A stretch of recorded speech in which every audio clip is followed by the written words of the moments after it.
Zaman ini agama kita diinjak. Zaman ini ayat Allah dihina secara terang-terangan. Zaman ini agama kita orang cercah, agama kita orang pijak. Saya dan tuan-tuan tak mampu buat apa-apa. Kita tak sedar ke tuan-tuan? Kita tak sedar lagi ke? Kita tak boleh sedar ke? Sampai bila kita nak sedar diri? Zaman alam ini koi lama koi rosak. Besok kalau Allah tanya kita nak buat apa? Kalau Allah tanya saya, Allah tanya tuan-tuan, saya ada jawapan apa? Dan tuan-tuan ada jawapan apa? Tuan-tuan, kita akan gali salah orang tu, salah orang ni, salah orang tu.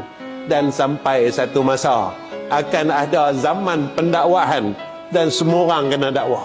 Saya kena dakwah dan tuan-tuan juga kena dakwah.